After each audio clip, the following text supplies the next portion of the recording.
primeiro caso aí, gente, é quando a gente tem uma função definida em um intervalo fechado, né? Então vamos supor, determine, né, os extremos de uma função no intervalo fechado.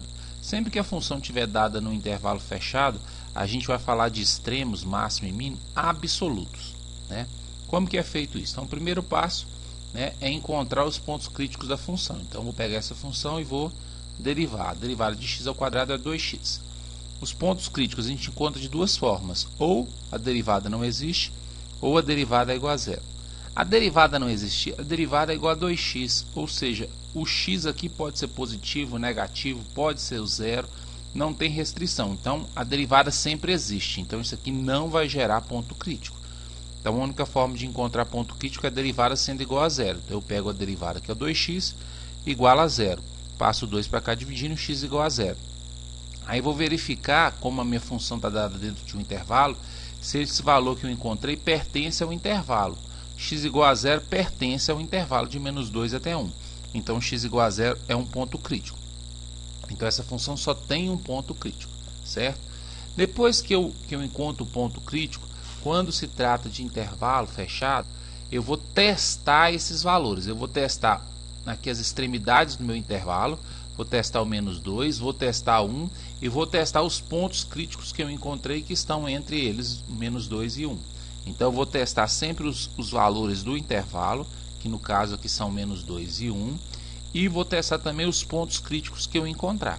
Então x igual a menos 2, x igual a 0, x igual a 1. E eu vou testar esses pontos não na minha derivada, mas sim na minha função. Então eu vou testar no x ao quadrado aqui. Então pego cada um deles, pego a minha função que é x ao quadrado e vou substituir. Menos 2 no lugar do x, menos 2 ao quadrado é 4. 0 no lugar do x, 0 ao quadrado é 0. 1 no lugar do x, 1 ao quadrado é 1. Então eu encontrei esses três valores aqui. O menor e o maior deles são os nossos extremos. Então o maior valor que eu encontrei é 4. Então o 4 é o máximo absoluto dessa função. E ele acontece quando x é igual a menos 2. Então em x igual a menos 2 a gente tem um ponto máximo absoluto. O menor valor é o zero, ó. Então o mínimo absoluto dessa função é zero. E ele acontece quando o x é igual a zero. Então x igual a zero é o que a gente chama de ponto mínimo absoluto. Então, de novo, aqui, ó, determinar os valores extremos, máximo e mínimo absoluto dessa função nesse intervalo. Então, a função é essa aqui. Então, eu vou pegar essa função e derivar. Como é multiplicação, vou aplicar a regra da multiplicação. Deriva o primeiro, repete o segundo, mais. Aí faz o contrário, repete o primeiro e deriva o segundo. Derivada de 2 é 0, derivada de ln de x é 1 sobre x, com esse menos 1 sobre x. Aqui vai ficar 10 vezes 2, 20. 10 vezes menos ln de x é menos 10 ln de x. Aqui cancela esse x com x. Mais 10 vezes menos 1 dá menos 10. 20 menos 10 dá 10. Então fica 10 menos 10 ln de x. Essa é a derivada.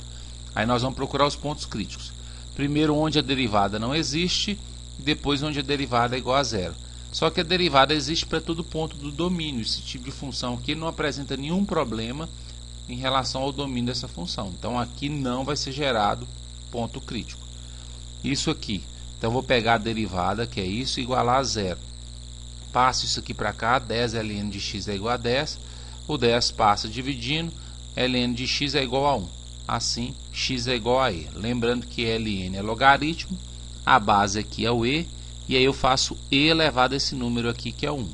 Então e elevado a 1 é o e. Então x igual a e pertence a esse intervalo aqui?